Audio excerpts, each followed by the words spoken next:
Fechamos o ano no acampamento, no dia 15, falando sobre coragem. No dia 8, aqui também nós falamos sobre coragem, né? Uma palavra para preparar para o acampamento. E hoje queríamos dar continuidade a essa dura mensagem do Evangelho, que é nos encorajar. E hoje especificamente, Gabriel, tá alto, abaixa um pouquinho, por favor. E hoje especificamente pedindo coragem a Jesus para a gente perder a nossa vida. Não sei se vocês repararam na imagem que o Daniel fez. Ali, eu não sabia daquela foto, ele me explicou. Era na época da Segunda Guerra, né? Na época do nazismo. E várias pessoas, várias não, né? Todo mundo prestando homenagem a Hitler, fazendo eu não sei o nome daquilo, fazendo aquele gesto, né? Prestando homenagem a Hitler. E apenas uma pessoa de braços cruzados. E aquilo ali, ele estava me explicando, aquilo ali era pedir para morrer. Era a mesma coisa que os cristãos enfrentavam no início, quando eles não adoravam a César.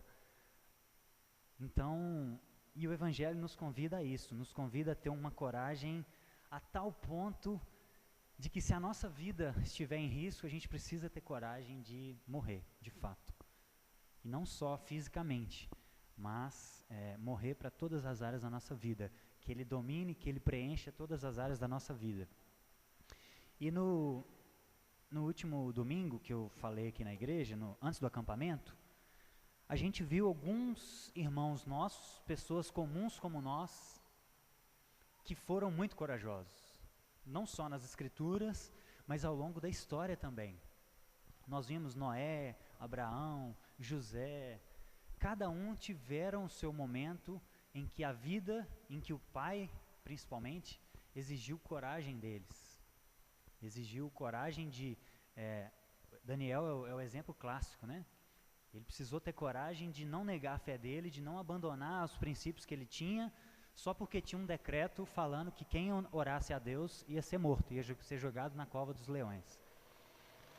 Então nós vimos vários homens, e o último dele, o mais recente, foi o Medar Haná, que foi o nosso irmão queimado vivo pelo Estado Islâmico em fevereiro do ano passado.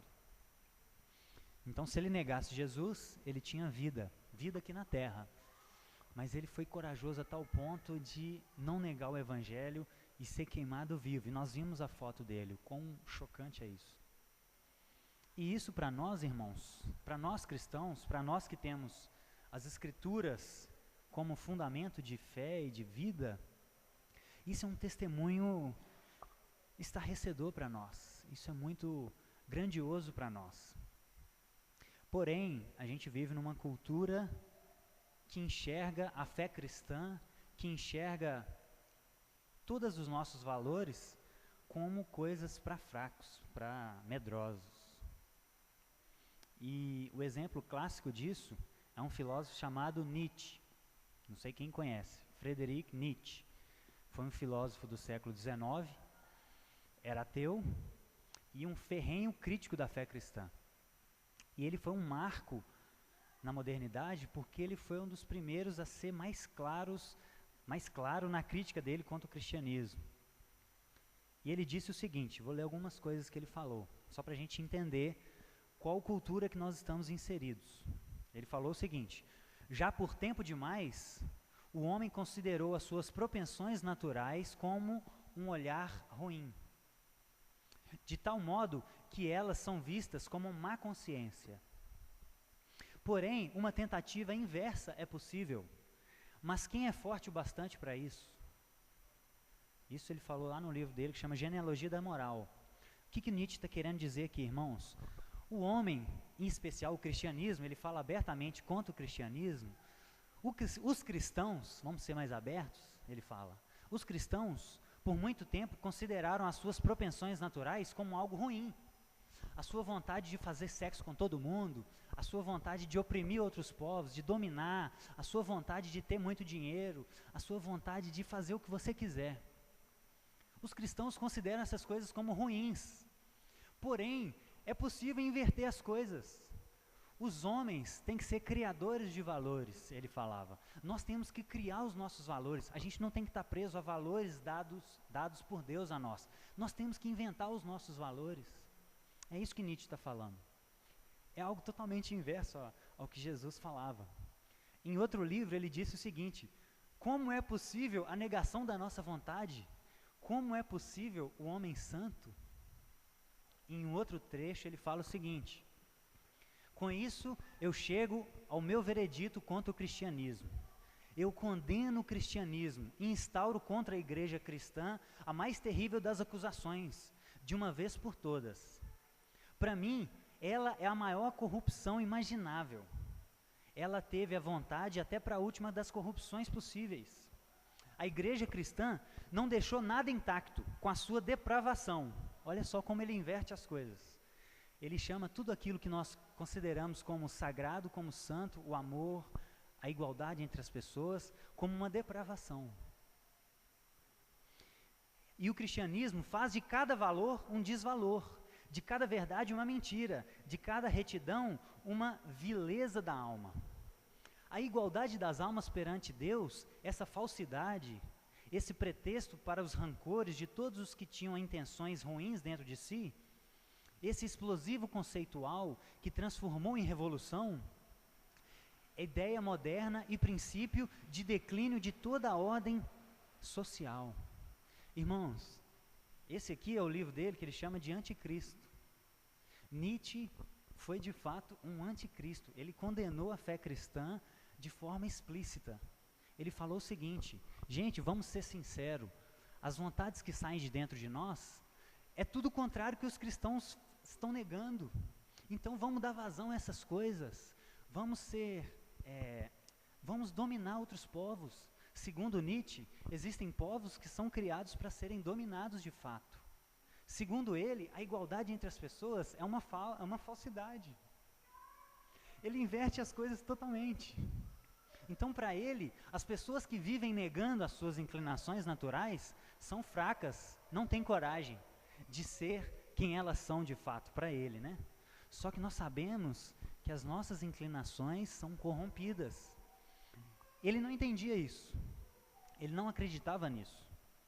Mas nós sabemos que as nossas inclinações naturais quase sempre são contra aquilo que Deus ensina na sua palavra. Nós sabemos que de fato a gente quer ser superior, a gente quer dominar outros povos. Nós sabemos de fato que a nossa natureza caída clama por coisas que a gente sabe que não é certa, segundo a vontade de Deus. Porém, o que ele está dizendo é o seguinte: forte é quem deixa essas coisas saírem para fora e dá vazão a elas. E Jesus fala o contrário: forte é quem nega a sua natureza. Então a cultura moderna, o meio que nós estamos inseridos, enxergam a gente como fracos, como falta de coragem, como covardes. Não sei se você já sofreu isso, mas eu principalmente, quando eu me converti, quando eu estava na rodinha dos meus amigos e eu não queria beber, eu era tido como bobão, como, olha lá, olha o fracote, não pode mais beber, né? Então eles enxergam a gente como fracos. Então, para Nietzsche, a vida é isso. Para a cultura moderna, ser vivo, estar vivo, é você dar vazão às suas inclinações. Porém, para Jesus, você precisa confrontar isso com o caráter dele. Tudo que nasce de dentro de você, todos os pensamentos, todas as vontades, todos os desejos, têm que ser confrontados com o caráter dele. A gente não pode dar vazão a essas coisas sem antes confrontar com o caráter de Deus. Então, para Nietzsche, ser vivo, ter vida, é seguir as inclinações. Para a cultura moderna. Para Jesus, é negar as nossas inclinações. É o inverso. Então, eles estão dizendo, siga as suas inclinações. E a mais recente é a ideia da ideologia de gênero. Para esse grupo, para esses filósofos, que começou lá com Judith Butler, para eles, ser autêntico é você dar vazão ao que você quer, ao que nasce dentro de você.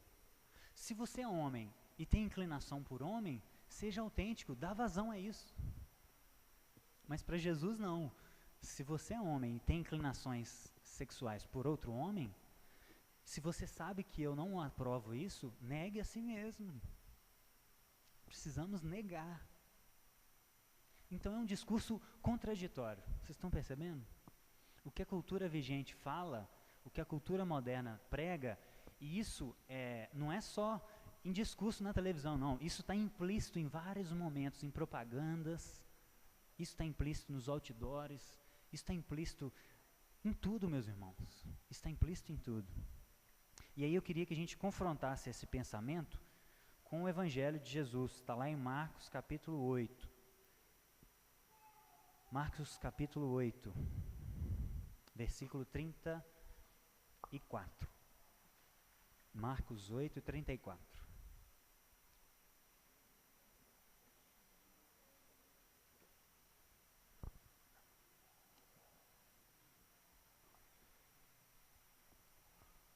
Então vivemos em meio a um grupo de pessoas que estão dizendo: siga as suas inclinações, faça o que você tem vontade, não existem regras, você é o dono do seu destino. É isso que eles estão dizendo. E olha o que Jesus fala para a gente. Então, convocando a multidão e juntamente os seus discípulos, disse-lhes: se alguém quer vir após mim, a si mesmo se negue, tome a sua cruz, e Lucas acrescenta diariamente, nesse mesmo trecho, tome a sua cruz diariamente e siga-me. Por quê? Porque quem quiser salvar a sua vida, vai perdê-la.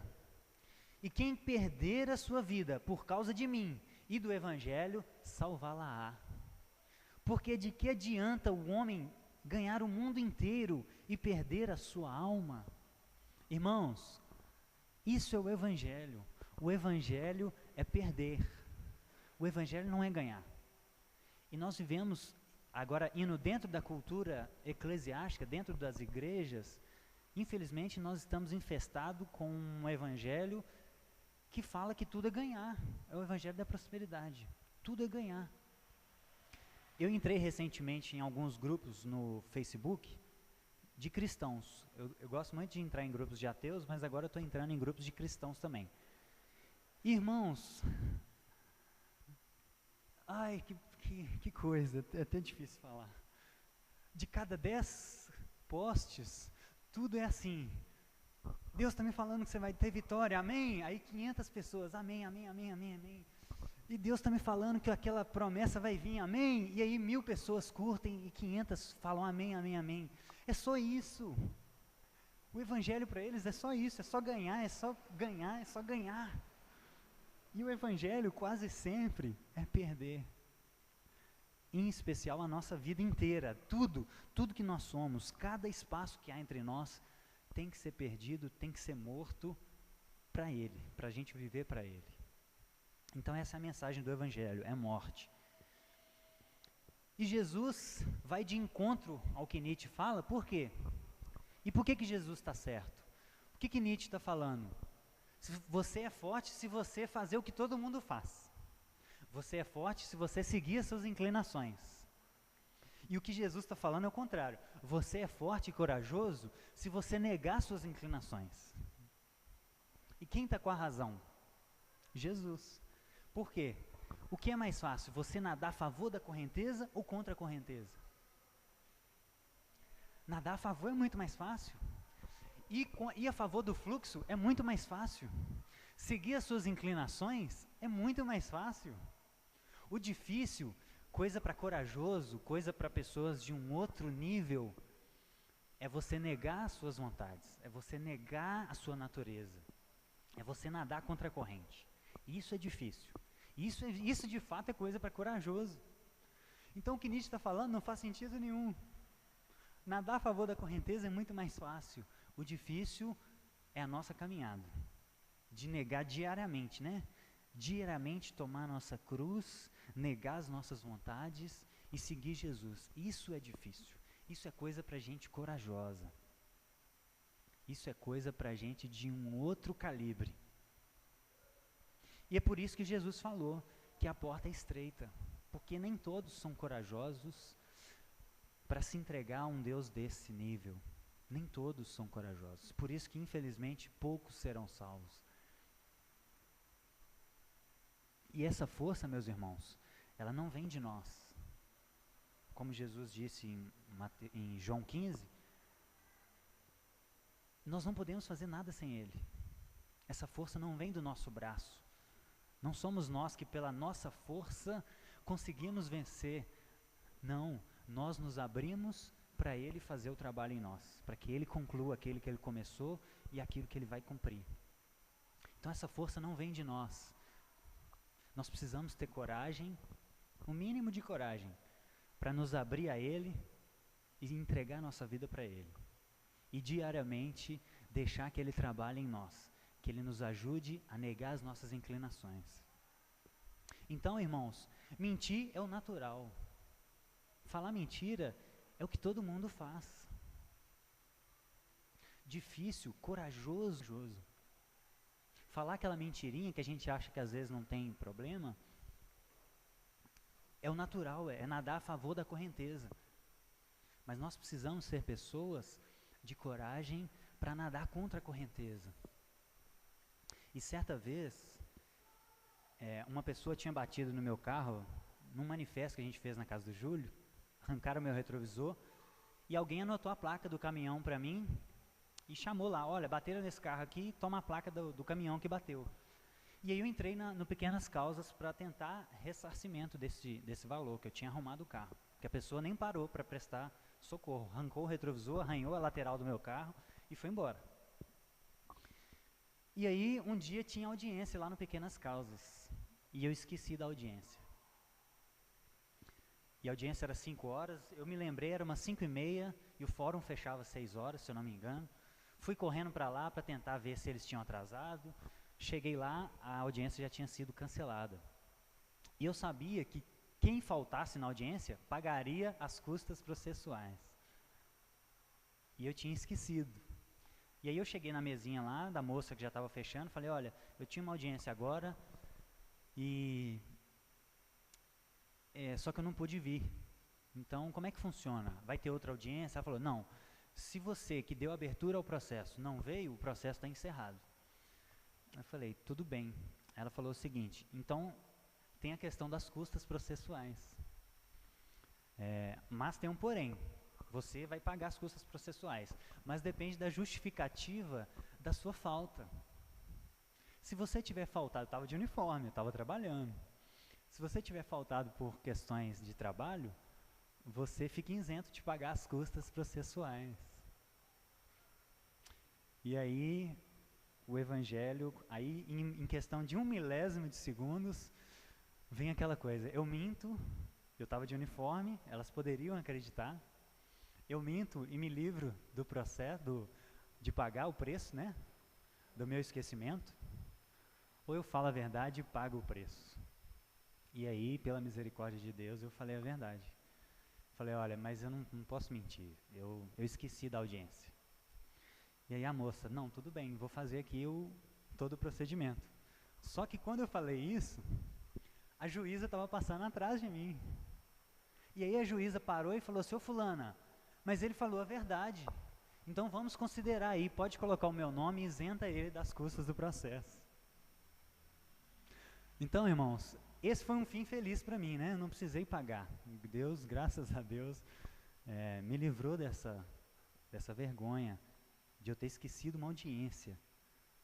Mas eu estava disposto a pagar. Por quê? Porque a verdade tem um valor absoluto, a verdade é incalculável. Eu escolhi naquele momento, pela misericórdia dele, nadar contra a correnteza. E pagar o preço de ser verdadeiro.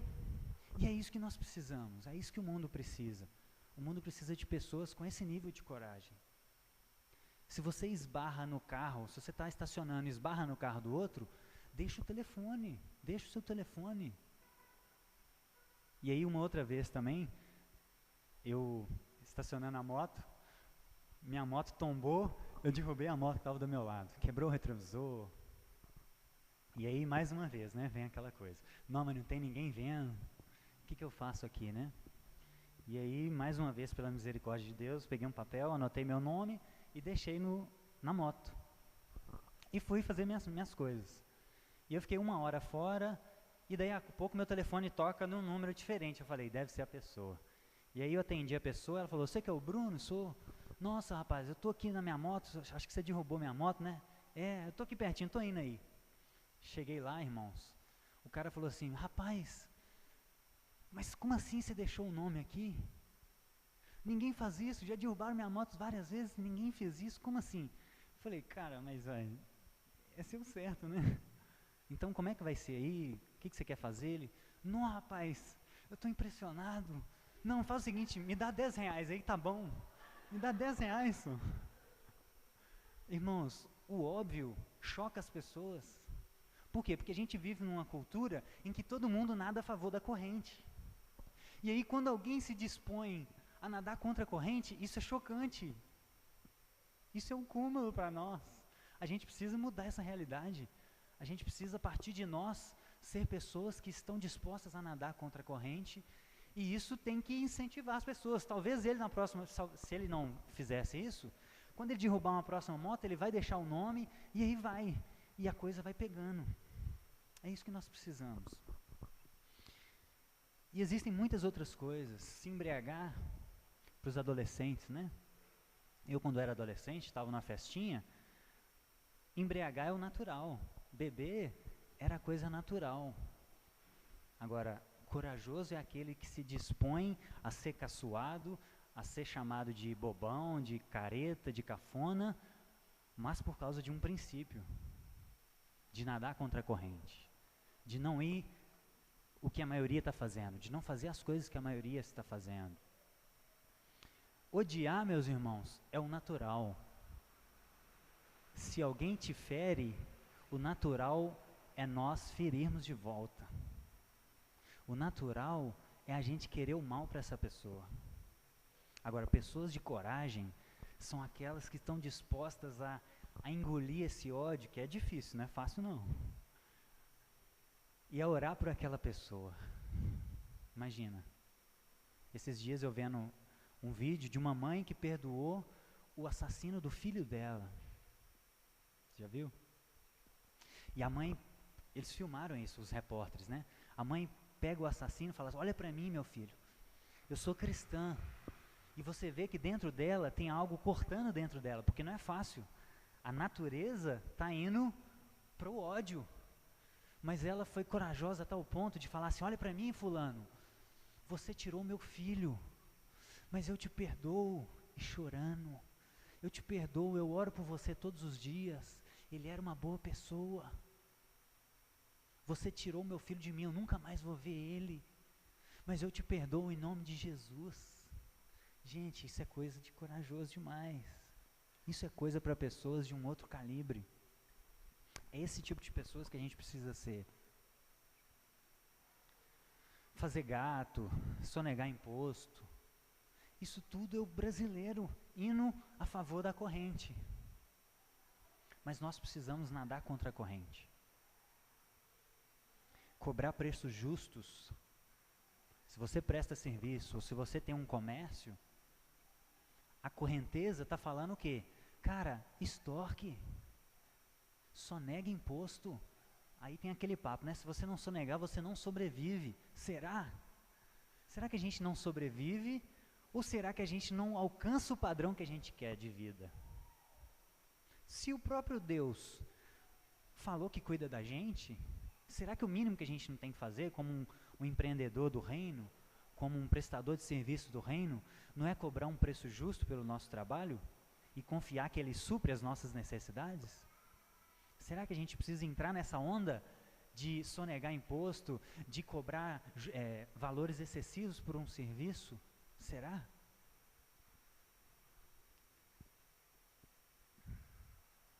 Irmãos, querer ficar rico é o natural. Todo mundo quer ficar rico.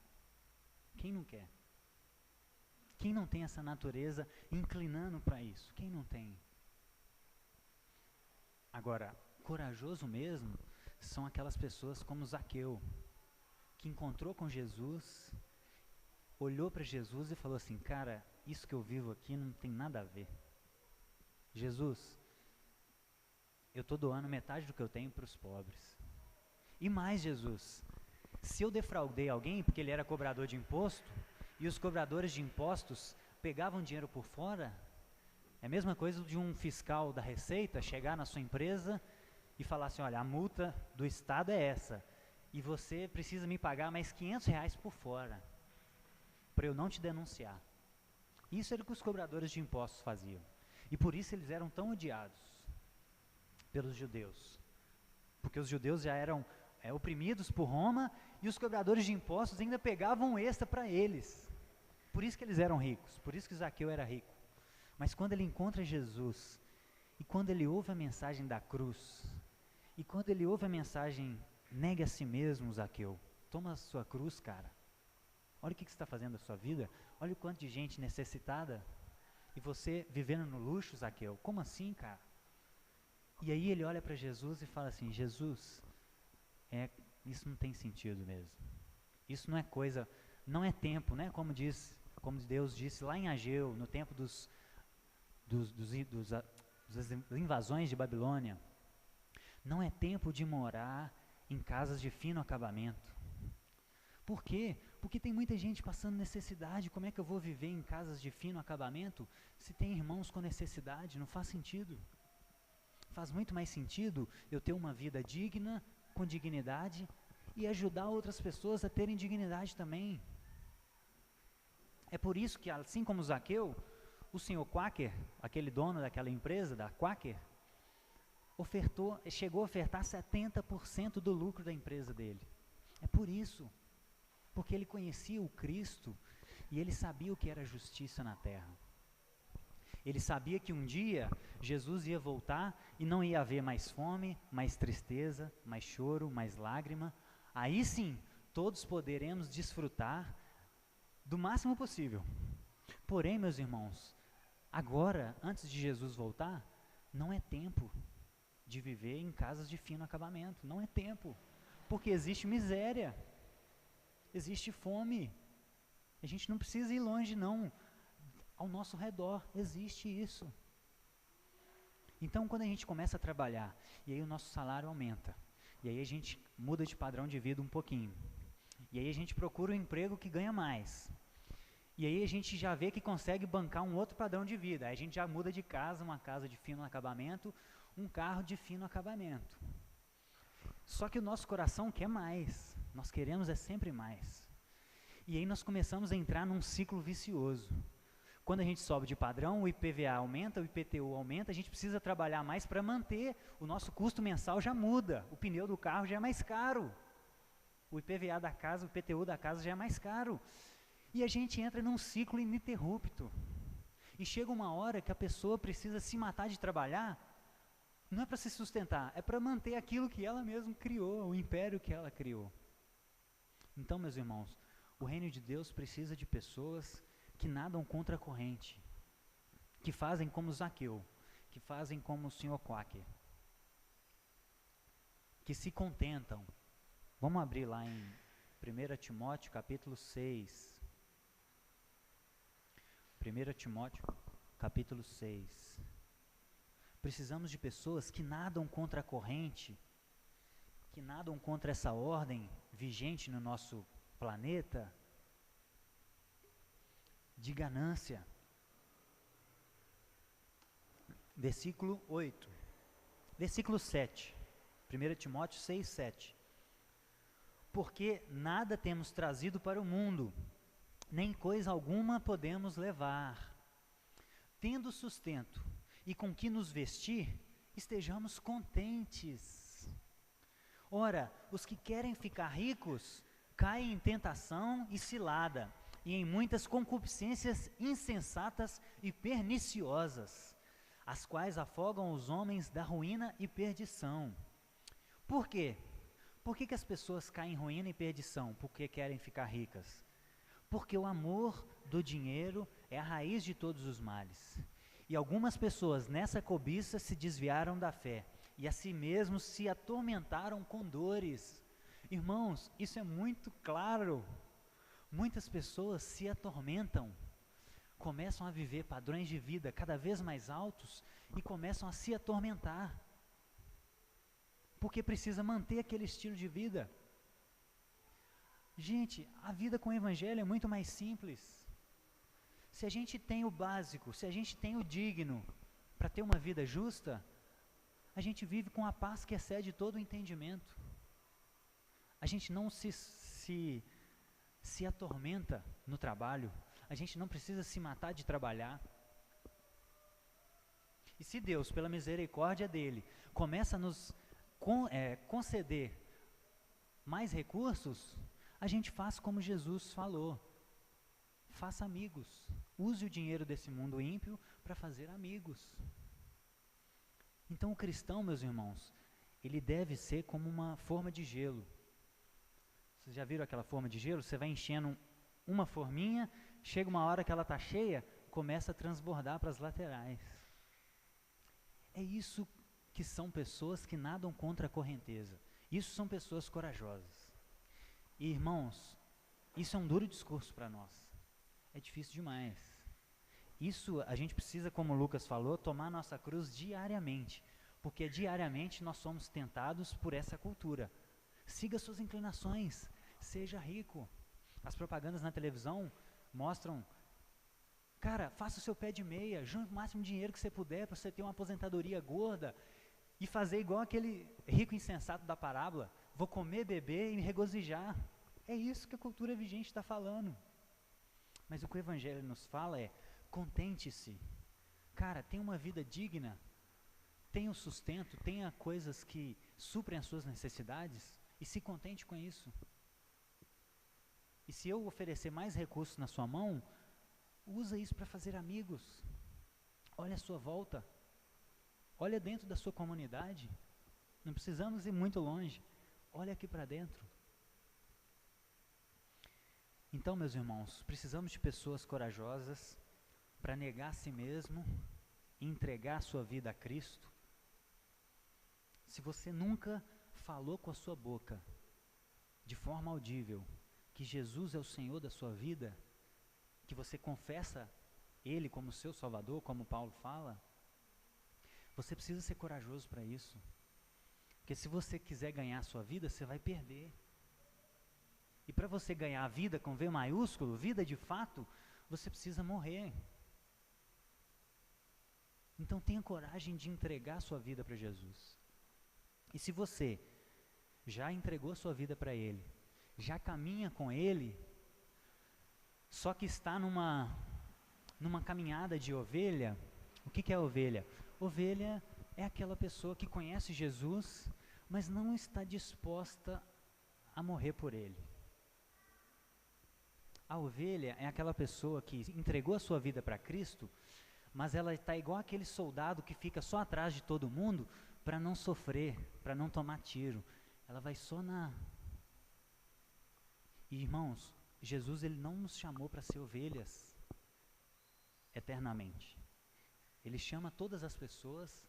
Paulo fala: agora Deus ordena que todos em todos os lugares se arrependam. Então Deus, Ele quer que todos façam parte do seu rebanho. Porém, depois que a gente é salvo, a gente precisa se santificar. E a santificação é um processo de mortificação diária, de tomar a nossa cruz diariamente. De começar a olhar para as nossas ações, para áreas da nossa vida, que a gente fala: cara, isso ainda não morreu para Jesus. E isso ainda não está entregue na mão dele. Eu que controlo isso ainda, não é Jesus. Isso é o processo de santificação. Então, se nós queremos ser eternas ovelhas, nós somos iguais a esses soldados que querem ficar atrás de todo mundo, quer ter só o benefício. Ganhou a guerra? Ah, eu sou vitorioso. Mas na hora de estar lá na frente, dar a cara a tapa para matar o inimigo, não quer. Quer ser uma eterna ovelhinha, aquela que vem no culto, que faz a sua parte, mas de segunda a sábado, deixa a vida me levar. Aquela pessoa que não está disposta a olhar para a sua vida e falar assim: o que eu estou fazendo da minha vida? Eu trabalho para quê? Para que eu trabalho? Deus me chamou para fazer o que nessa terra? Como eu posso cooperar com Deus para a redenção da terra através da minha profissão? Isso são coisas para corajosos. Isso é coisa para pessoa corajosa. que quer se tornar uma discípula de Jesus. E Jesus, ele falou em Mateus 24, vão e façam discípulos, e não em vão façam ovelhas. Então a ordem de Jesus aos discípulos, aos apóstolos, é: vão, pregue por todo mundo, façam discípulos, ensinando eles a guardar tudo que eu vos tenho ordenado. Tudo. Não é só sobre o domingo, não, é todas as coisas. É sobre a sua profissão, é sobre com quem você vai casar, é sobre o que você faz com os recursos que Ele te confiou. É tudo. É tudo. Tudo nosso tem que ser rendido a Ele. Então, irmãos, tenham coragem de entrar nesse processo de discipulado com Cristo. E tenham coragem de ser honesto e olhar para alguma área da sua vida e falar assim: cara, isso ainda não morreu. Isso ainda, eu estou querendo ganhar ainda. Eu não perdi. Tenha coragem. E concluindo, meus irmãos, nesses 11 anos de evangelho que eu tenho, desde 2007, olhando para bem fundo dentro de mim, olhando mais fundo dentro de mim, e olhando algumas pessoas, que a gente convive com muitas pessoas no meio cristão, e conversa com muitas pessoas, e vê muitas pessoas, o que eu percebo, que depois que a gente aceita Jesus, entrega a nossa vida a Ele, a gente, nesse processo de santificação, a gente entra numa fase de briga com Deus. A gente entra numa fase, numa batalha para tentar justificar o nosso medo da morte. Porque volta comigo lá em Marcos 8. Volta comigo em Marcos 8. Por que Jesus estava falando para a gente negar nós mesmos? Por que Jesus começou a falar para a gente perder a nossa vida se a gente quiser ganhar? Vamos olhar um pouquinho para trás, a partir do versículo 31. Um pouquinho antes, Pedro confessa a Jesus, né? Tu és o Cristo. E aí, depois que Pedro confessa a Jesus, você é o Cristo, Filho do Deus vivo, Jesus começa a falar. Então começou a lhes ensinar que era necessário que o Filho do Homem sofresse muitas coisas, fosse rejeitado pelos anciãos, pelos sacerdotes, pelos escribas, e fosse morto. Então Jesus, depois que Pedro entende quem é Jesus, Jesus começa a falar com ele: Pedro, eu sou o Cristo, mas ser Cristo exige algumas coisas, Pedro. Eu tenho que sofrer e eu tenho que morrer, porque se eu não morrer, vocês não vão viver. E aí, meus irmãos, Pedro fosse morto e depois de 3 dias ressuscitasse, versículo 31, versículo 32, e isto Jesus expunha claramente, mas Pedro, chamando Jesus à parte, começou a reprová-lo. Jesus, porém, voltando-se a ele, fitando os seus discípulos, repreendeu Pedro e disse: arreda, Satanás, porque você não cogita as coisas de Deus, mas dos homens. Irmãos, a mensagem de morte, ela afronta a gente. A mensagem de morte afrontou Pedro também. Como assim, Jesus?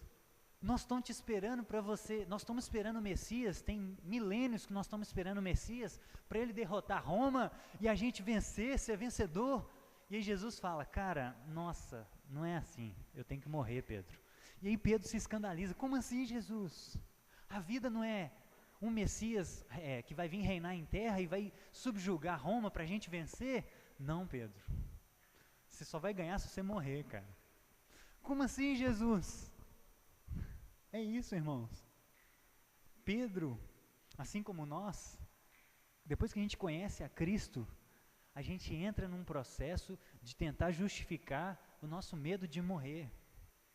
E a gente inventa várias justificativas para a gente não ser confrontado com o Evangelho, porque o Evangelho machuca a gente. A queda afetou a nossa existência de tal maneira que o Evangelho afronta a nossa natureza. Tudo que a gente quer, o Evangelho quer que a gente negue. Então a gente começa a inventar teologias, tipo, nós nos amamos e vamos nos casar. Para quê? Para a gente não ouvir a dureza do discurso de que a gente tem que esperar o nosso cônjuge em santidade. Isso ofende a gente. Muito. O que a maioria está fazendo? Ah, cara, primeiro dia já conhece e já vai para a cama. Mas o Evangelho não, o Evangelho ele confronta a nossa natureza, ele confronta os nossos desejos mais profundos. Então isso afronta a gente. Esperar o cônjuge em santidade, isso afronta a gente. E a gente precisa arrumar desculpas. Não, mas a gente se ama, nós vamos nos casar, qual o problema? Né? É isso que a gente ouve por aí. E aí a gente inventa a teologia do trabalho é para sustento. Para quê? Porque eu vi a mensagem do Evangelho de que nós somos cooperadores de Deus e que toda a nossa existência é dele. Inclusive, ele que nos dá dons. Todo dom perfeito vem do alto. E se Deus, o principal trabalho dele é reconciliar céus e terras, ele nos dá dons para a gente cooperar com ele.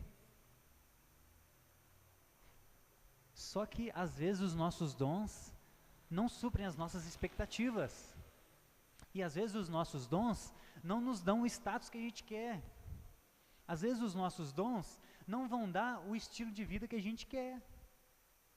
E aí a gente precisa falar que trabalha para se sustentar e não para redimir a terra.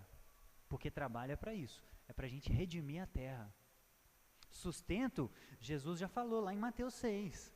Quem preocupa com o sustento, meus irmãos, é gentios. Vocês, que são pessoas de coragem, que são pessoas de um outro calibre, vocês têm que buscar o reino de Deus em primeiro lugar e a sua justiça. E todas essas coisas serão acrescentadas. A gente não trabalha para se sustentar. O sustento é uma consequência de quando a gente se coloca na posição correta para estabelecer o reino na terra. É Deus quem cuida do sustento. Nós trabalhamos para cooperar com Deus na redenção da terra. Para isso que serve o nosso trabalho. Só que isso agride a gente. Isso é muito confrontador para nós.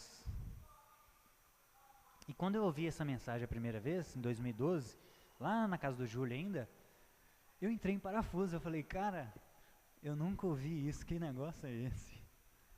E quando eu comecei a fazer educação física, eu nem conhecia Jesus.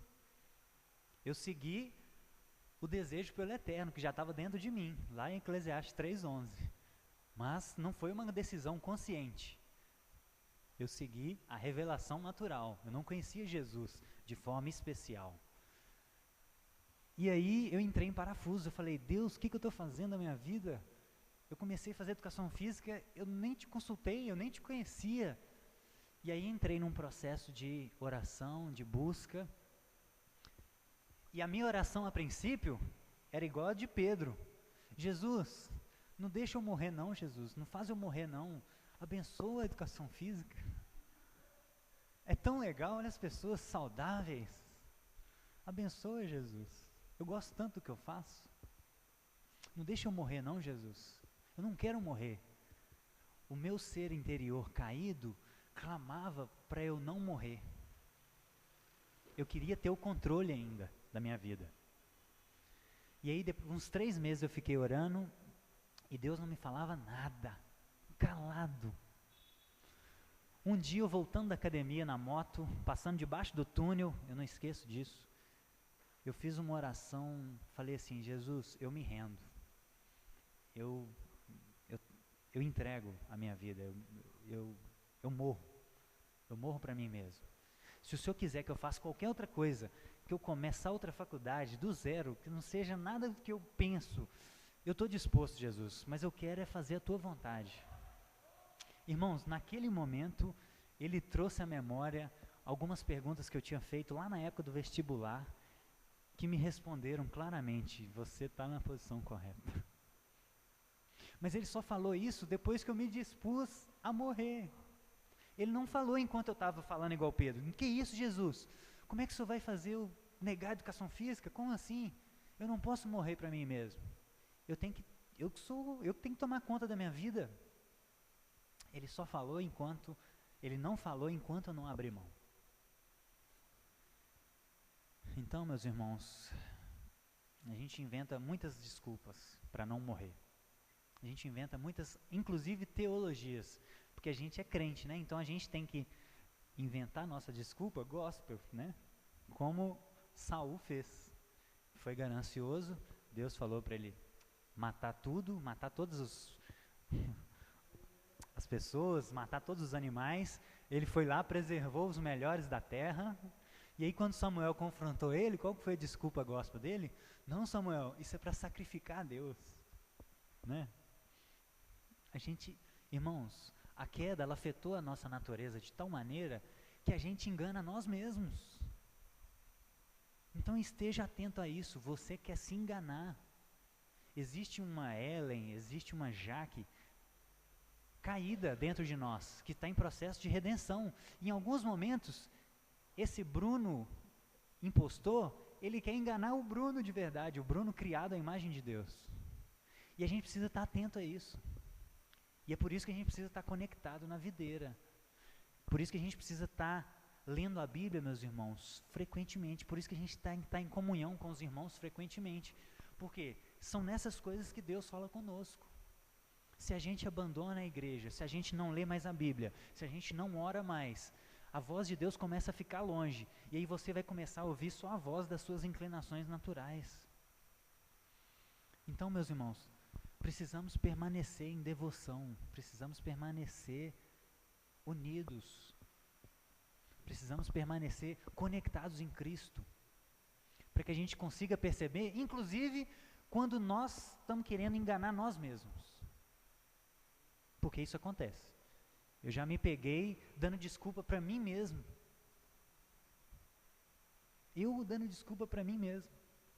o Bruno impostor, dando desculpa para o Bruno criado à imagem de Deus, que está em processo. A questão é quem nós vamos alimentar mais? É a nossa natureza caída ou você regenerado, à imagem de Deus? Então, meus irmãos, não existe ministério de ovelhas. Não existe isso, cara. Não existe o ministério daqueles que só recebem, que estão atrás de todo mundo, que estão só recebendo as bênçãos de Deus. Não existe isso, cara. Eu escolhi o texto de Marcos de propósito, porque esse texto tem em Mateus e tem em Lucas. Porém, Marcos registra que Jesus convoca a multidão e os discípulos. Não só os discípulos. Lucas fala, chama a todos. Mas Marcos foi mais explícito. Jesus chamou a multidão e os discípulos e disse para eles, negue a si mesmo. A mensagem do negue a si mesmo não é só para os discípulos. A mensagem do toma sua cruz diariamente não é só para discípulo, no sentido dos apóstolos. Era para a multidão também. Ou seja, todos nós temos que negar nós mesmos. E morrer para Jesus e seguir Ele. Então eu queria que nós orássemos.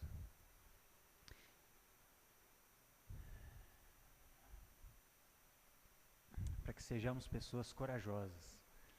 De olhar aquelas áreas na nossa vida mais difíceis para nós. Aquelas áreas que às vezes a gente nem percebe que são coisas difíceis. Mas por quê? Porque a gente está nadando a favor da correnteza. A gente nem percebeu ainda que nós estamos nadando a favor da correnteza. Porque quando você está no rio nadando a favor da correnteza, todo mundo está no mesmo nível. Você não consegue perceber disparidade. Mas quando a gente confronta a nossa vida com o Evangelho, a gente precisa de coragem para isso. Então seja corajoso de falar em voz alta para você mesmo quais são as áreas da sua vida que ainda não morreram. O que na sua vida ainda está vivo. Vivo com V minúsculo, porque isso é uma falsa vida. A vida de fato, a vida com V maiúsculo, a vida plena, é só através da morte. E aí eu fecho com a frase do C.S. Lewis. Se você está à procura de uma religião que o deixe confortável, definitivamente eu não te aconselharia o cristianismo. Irmãos, cristianismo, o evangelho de Jesus é uma das coisas mais difíceis de engolir, porque nossa natureza quer ganhar, quer ser rico, a gente quer mentir, a gente quer odiar, é isso que a nossa natureza quer, mas o evangelho quer que a gente nade contra a correnteza.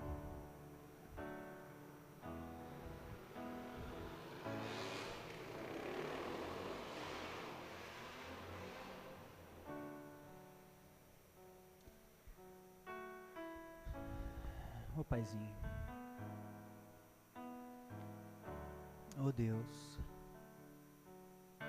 traga luz, Pai, traga luz, Senhor,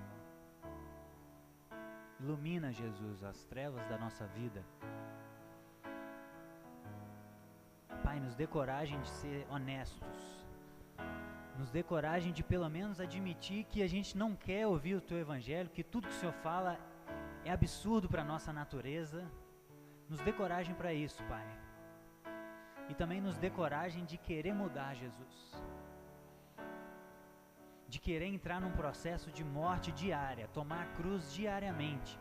Cada decisão, cada pensamento ruim, cada escolha na nossa vida, Pai.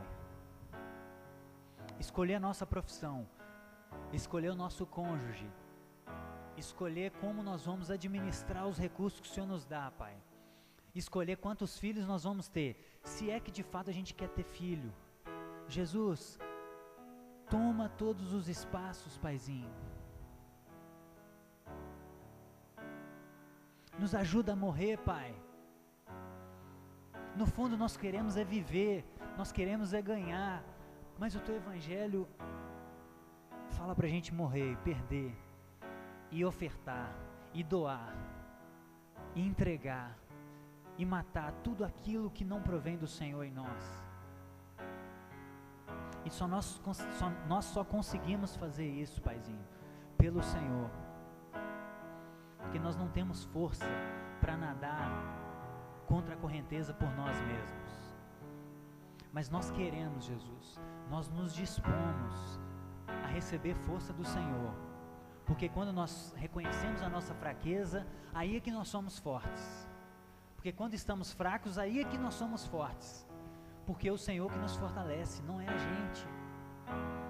Então, Jesus, ajude a mim, ajude a minha família, ajude os meus irmãos aqui hoje, Pai, a morrerem, a entregarem, Pai, a matar o Isaac deles, aquilo que é mais valioso para eles, a matar os ídolos pessoais dentro deles, Pai. Ajude a gente, Jesus. Isso é muito difícil, essa mensagem é muito dura, Pai. Nós não queremos isso, nós queremos arrumar justificativas, mas tire as nossas razões, Jesus, com a Tua palavra, com o Teu Evangelho. Confronte, Pai, as nossas tentativas de justificar com a Tua palavra, com o Teu Evangelho.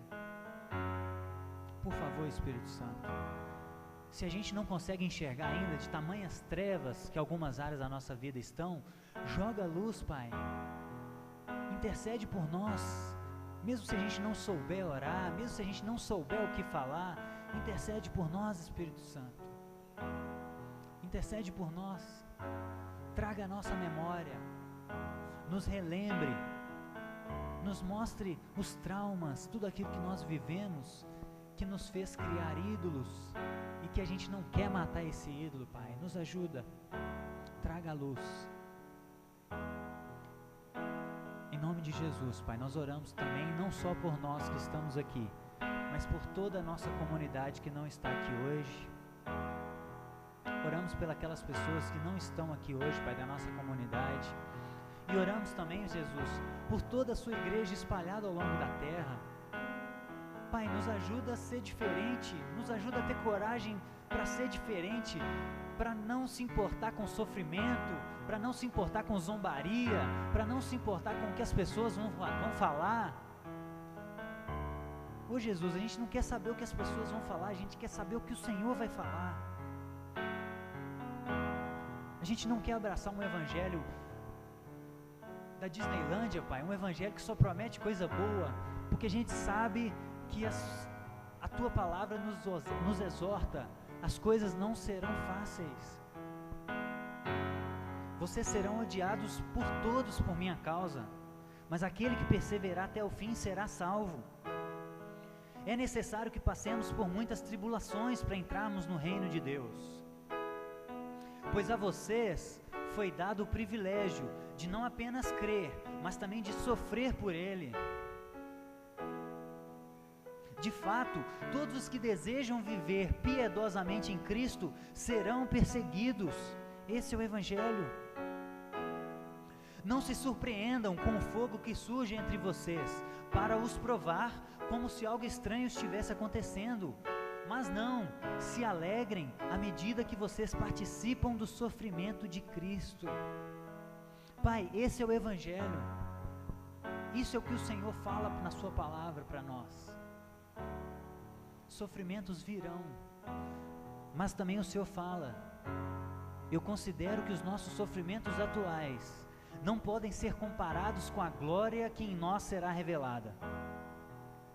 Pai, é nisso que nós nos agarramos, Pai, é na esperança que o Senhor é Deus, é nisso que nós nos agarramos. Sabemos que as coisas não vão ser fáceis, mas nós sabemos que o Senhor venceu a morte, e mesmo que nós morramos fisicamente aqui, Jesus, mesmo que nós padeçamos por muitas tribulações, o Senhor está conosco, e o Senhor é um Deus ativo. O Senhor é um Deus que veio na terra para sofrer também. Nós não temos desculpa nenhuma. Então, Pai, encoraje a gente, nos dê coragem de acordar segunda-feira e entregar todas as áreas da nossa vida para o Senhor, e matar tudo aquilo que ainda está vivo, que a gente ainda está alimentando porque nós queremos ganhar, mas nos ajuda a perder, Jesus. Essa é a nossa oração, esse é o nosso maior desejo, em nome de Jesus. Amém. Amém, irmãos?